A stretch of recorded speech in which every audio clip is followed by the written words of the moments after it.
Hello, my viewers and subscribers. Welcome to another episode of Jamaica Politics Uncovered. New subscribers, welcome. Returning subscribers, welcome back.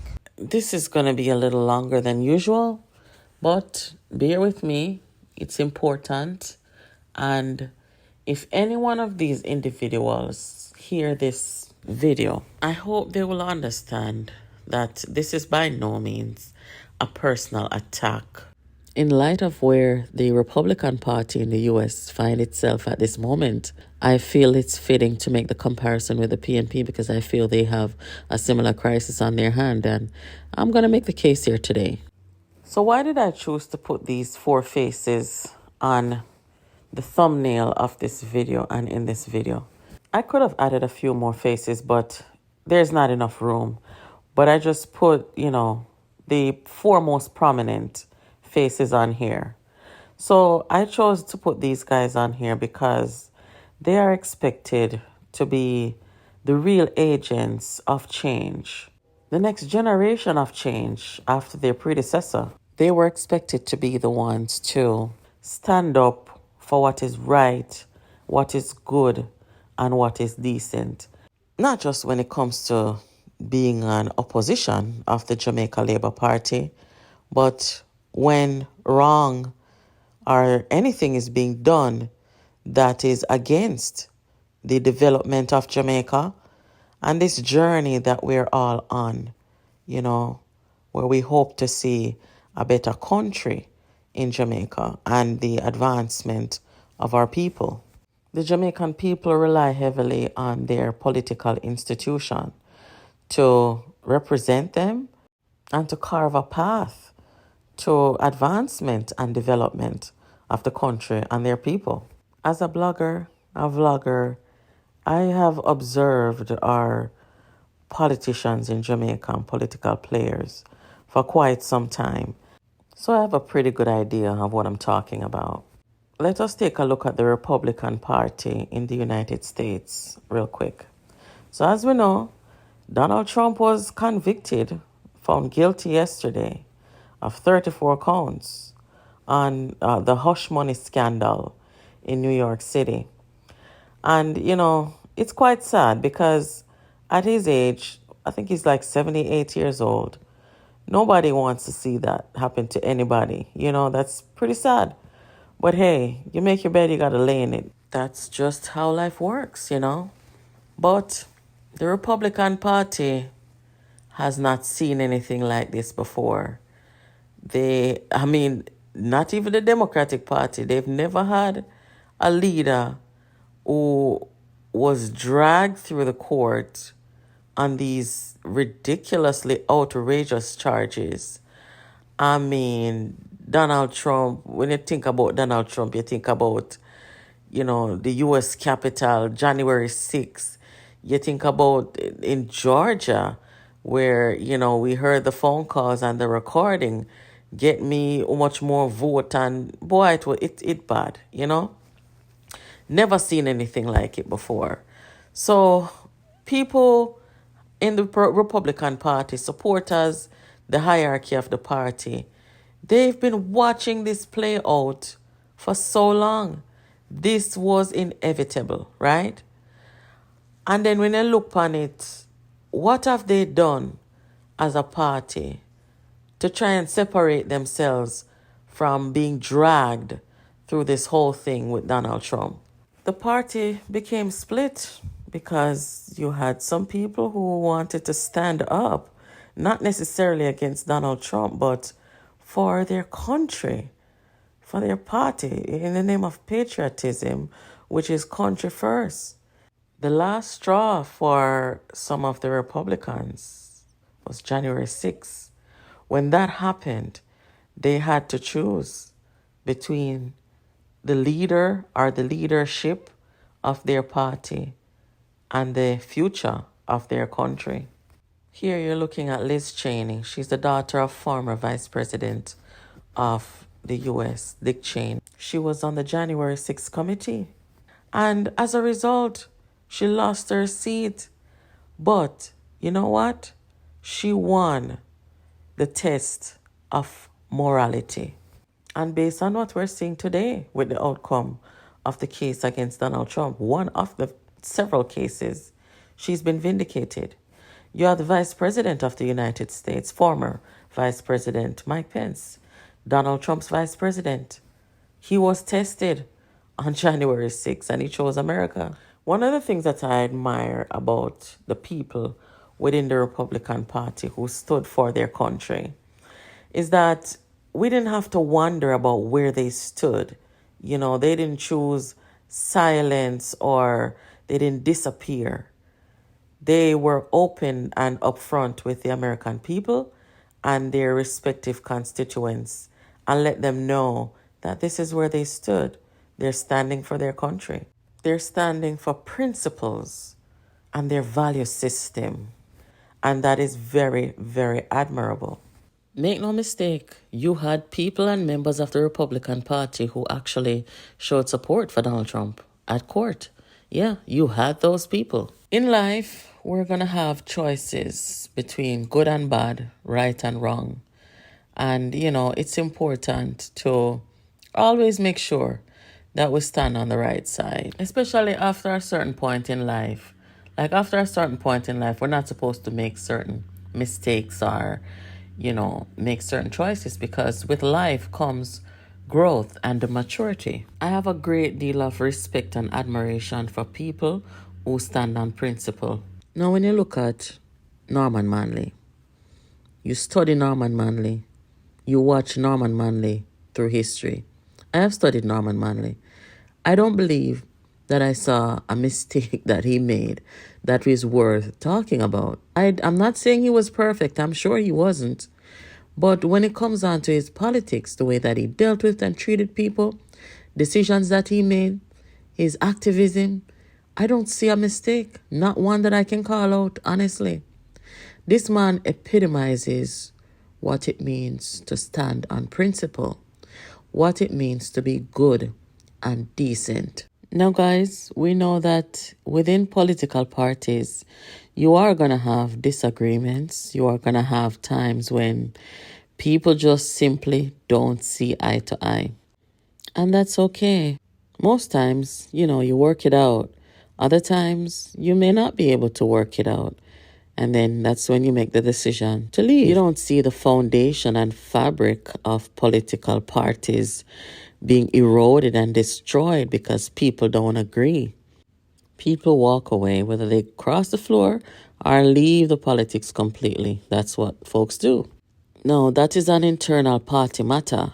But there is a fine line that we must always be aware of when we decide to go into politics and be part of a political institution. There are times when activities within a political party can threaten the country at large and threaten our democracy. And that is the situation that the PNP, likewise the Republican Party, found itself in. The Republican Party had MAGA, or Donald Trump and his faction, and the People's National Party has the Rise United movement, who decided that only Rise United members should lead the party. They both threaten democracies. Now, the Republican Party could have gotten the MAGA situation under control. And likewise, the People's National Party could have had the Rise United movement situation under control. And when I say under control, what I mean by that is to separate yourself from it. To separate yourself from it completely. These guys could have and should have unified and separate themselves and Jamaica's opposition party from it. They could have, but they failed at it. This is where teamwork should have come in handy. Working as a team, supporting one another, standing by one another, being our brothers and our sisters' keeper, and most importantly, Jamaica's keeper. They saw the imminent threat, to Jamaica's political institution, our democracy, and the future of our country. The participation of the opposition party in a productive manner. They saw the threat. And how do I know that? I'm going to take you back to the joint letter that was written by the four VPs a couple of years ago. And also, I'm going to briefly go through Lisa Hanna's letter that she released. The letter that was written first when the threat first presented itself was in July of 2021. Guys, patriotism takes courage. Patriotism is not just about raising your hand and saying, I'm going to do what's right. It takes a great deal of courage to make the decision. And in a world where we have groupthink and, people always moving with a crowd, you have to have the courage to stand alone if you must. The letter that was written, the joint letter that was written by the four vice presidents of the PNP, it was released July 16th of 2021. The men spoke about the sabotage that was being done as they were trying to find common ground and peace. They said to continue their sincere efforts to preserve their beloved party, which has served this nation well and has been at the forefront of much of its development. We have decided to resign from our current positions and turn our efforts toward rebuilding the constituency organization. The most recent Achilles heel of the PNP had been the disunity that plagued the party. The level of disunity has deepened since the most recent internal election, where the victor has seemingly not acknowledged that unity is ultimately the responsibility of the victorious. They said, we further believe that the disunity and display of underhandedness have crippled the spirit and effectiveness of the Unity Committee. Despite this unfortunate development, we are committed to continued progress to the party. At the end, we will work to advocate the constituency organizations and develop ideas, policies, and programs around which the society can coalesce to address the issues and serve the Jamaican people. Now I completely and totally understand where they were coming from. Their frustration and, quite frankly, their fear about what was about to happen to their party that has been around since 1938. And by extension, the politics of Jamaica and our political institution. Now, instead of separating themselves from this toxic environment and what was about to inevitably become catastrophic, they stuck around and they allowed themselves to get sucked in and to a point tainted, right? Because remember, you can't be counterproductive when it comes down to something as serious as this. You release a letter basically being open with the people, which is good. You're open with your constituents, you're open to the people you're serving, and you're open with the country, letting them know your position and why you are taking the decision to resign. That was good. But then you come with a counterproductive argument to say, well, it's horrible over here, but we're just going to try and work with it. We're going to try and work on a constituency level and ray. That's so counterproductive. You have to separate yourself because the people that you are dealing with, they have no change to change and they have no better to get. It's only going to get worse. And this is why I feel that every human being should have the basic knowledge of human psychology. Another issue, and probably the most crucial of all, is that in my view, the people you're looking at here and like-minded individuals within the PNP, they cannot commit to working together as a unified force. Teamwork is something that is taught from very early in life. And here we are, these adults, they cannot unify, come together, commit to one goal. And that is to, as they said in their joint letter, to save their party, with the concern that they had. They couldn't manage to do it. They found themselves conforming with the very people who were going to bring the party to its knees, as we're seeing now. Of all the things that's happened so far between the time when the four vice presidents stood up and spoke, of all the things that happened so far, the most disturbing thing to me is when Angela Brownberg stood up in the parliament to try and distort our constitution, where the citizenship and dual citizenship argument is concerned against Mark Golding and anybody else in there who would have dual citizenship.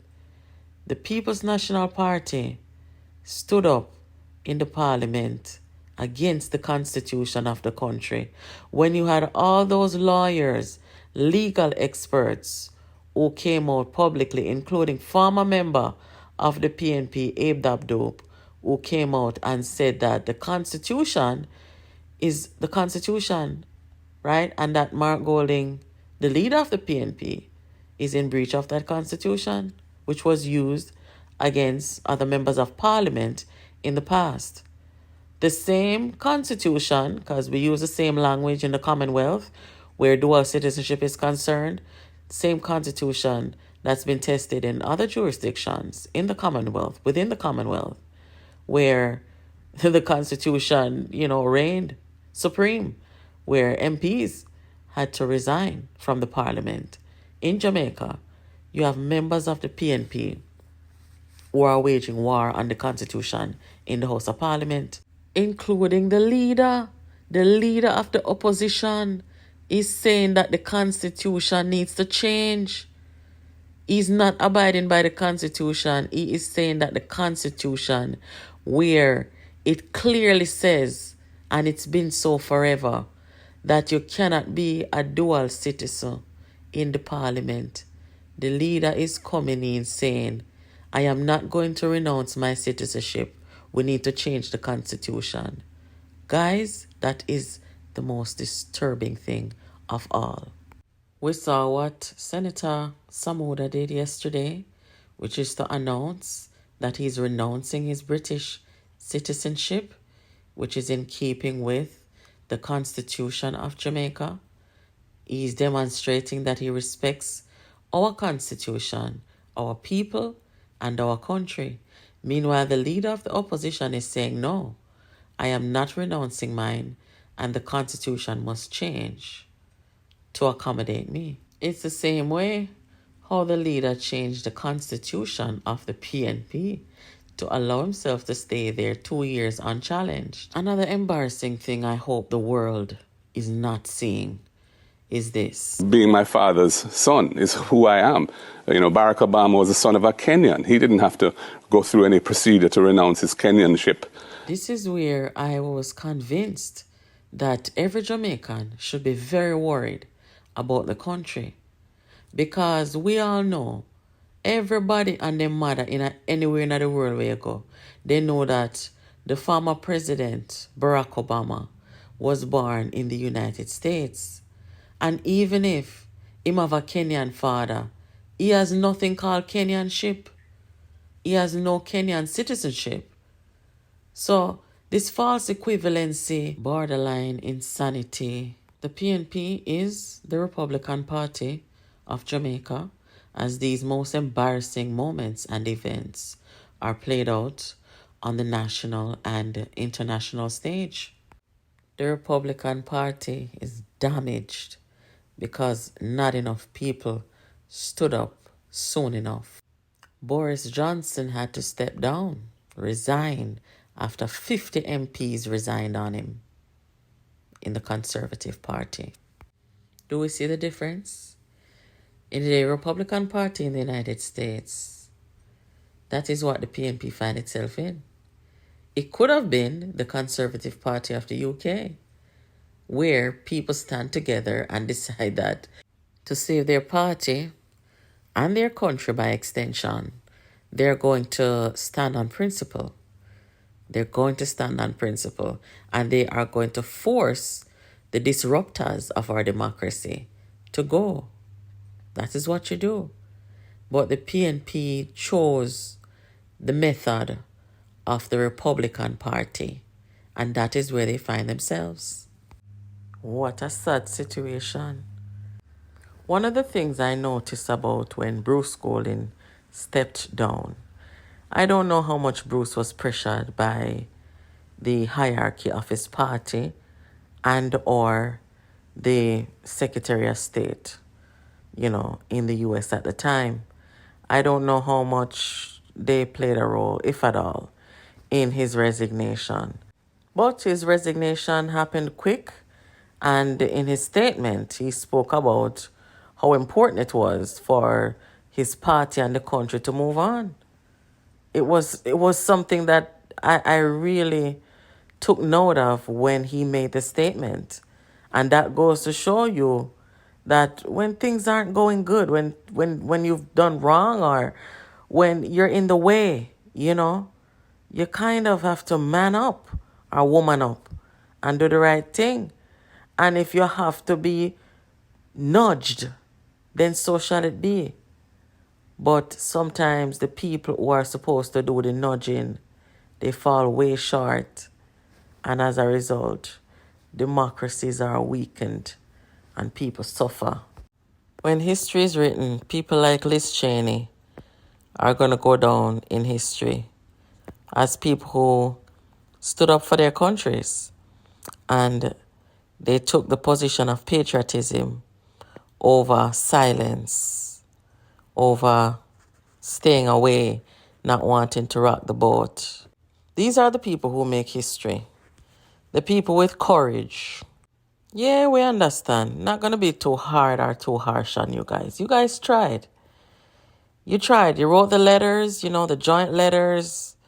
Lisa Hanna's letter, very diplomatic. She explained herself to the people and told them why, she was stepping away. Very diplomatic. And that's admirable too. But you guys didn't fight hard enough. You didn't try hard enough. You did not try hard enough to defend your country first and foremost. Because see your constitution under attack, Very constitution of your country is under attack. Because you never go all out. You never stay together. And you never fight the good fight. Comes what may. To be honest, I want to disappoint. I want to let down a lot of people. I want to dishonor people's memories and the work that they have done over history. First and foremost, I want to disappoint a lot of people in the PNP and the PNP base. I want to disappoint Jamaica, sort of denying them a viable option. I want to dishonor the memory and the work that Norman Manley put into building the PNP organization, what he stood for. Very disappointing. You may not have done it intentionally, but at the end of the day, that is what you have done. Whether you failed to act, whether because you failed to act, or because you fell short in what you've done. To those who conformed with Mark Golding and Peter Bunting and Angela and that Rise United faction, you have no idea the damage that you have done to yourself and your image and your reputation where politics is concerned. You have damaged yourselves. Look at what is happening now. That statement about Obama's Kenyan ship, that turn over everything, You understand? So Mikhail, Damian Crawford, and even Paulwell to a certain extent, the way that you guys went and conform with that kind of insanity, it looks very bad on you. The only person who might have any kind of redemption out of all of this, maybe Lisa, because even though she took the route of stepping away, right? Because in a situation like this, you have to unite. You saw what happened to Boris Johnson. Over 50 MPs resigned. So it cannot be a one-man, one-woman show. You have to unite, and unity is very important, right? So the only somebody who can get like a redemption when the dust settles and when it's all said and done is maybe Lisa, because she made it clear why she was walking away, and she has been consistent. You know, yeah, there are certain things where kind of make it look like, say, boy, you know, she get back in that whirlwind of toxic energy, but not quite, you know. But there were times when people look upon it and kind of question, but she never really go back all in. And you know, it might turn around for the party in the future, or the Jamaica Labour Party might just be the only party, viable party in Jamaica based on the level of damage that has been done to the PNP. And with each day, yeah, it's not something that is constant. It is every day. It sustains a new injury each day, you know? This negative image that the party doesn't like women. My gosh. The stain that Donald Trump has left on the Republican Party. I don't know if there's enough bleach for wash it out. I'm not a fatalist. The Republican Party is likely to come back, you know, and come back strong. But it's going to take some time. It is definitely going to take some time, just like the PNP. I will uphold and defend the Constitution and the laws of Jamaica, and that I will conscientiously and impartially. These guys especially. As a vlogger, I read comments, and I really pay attention to what other people say. And when I hear people talk and comment, these three people here especially, they have disappointed so many people. The question is constantly asked, how come Paul Will and people like Damien and Ray, at least Lisa and come out and make people know where she stand or whatever. But all the whole of them just sit down and make PNP party look so. The time, effort and work that it's going to take to fix what is broken and rebuild and all these things. It's going to take a great deal of time and effort. And one thing that the PNP, from where I sit, when time it come on to teamwork is important in a government and in an opposition, you know. Very important. And this thing where, you know, people want to be leader, they start to badmouth other people, gossip, you know, disparage, disrespect other people. That's so immature. It's not adult. And when you are known for that kind of thing, people don't really want to deal with you. They don't want to have anything to do with you. Sure, you know, you can be upfront and, you know, be honest with people or whatever. But this kind of, you know, I can't have it, so you shouldn't either. I'm not ready, so I won't support you. The crab in a barrel mentality. Or, you know, whatever the case may be. Patriotism. It look like, say, patriotism is something that should be taught again. When you think patriotism, you think your country first. Whatever is best for your country and the people. Which means that you have to listen to and engage the people. It is never about self and self-ambition and all of them something there. Like I said, patriotism is about courage. And you know who is going to go down in history?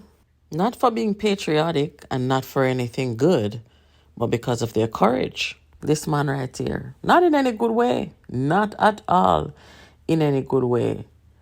But the courage that he has to damage and destroy people and destroy his leader and destroy his party, and he's still on a quest, no matter the destruction that it's going to cause. Him and Golding, they will go down in history. Not in a good way, but they definitely have the courage. Now, if you guys had that courage collectively and think country first before party first, you would be a force to be reckoned with collectively. Yeah. But unfortunately, it's not that way. Because first and foremost, you have to have the ability to unite and work as a team, respect one another, see the good in each other, and be able to even tell each other the truth where it needs to be spoken.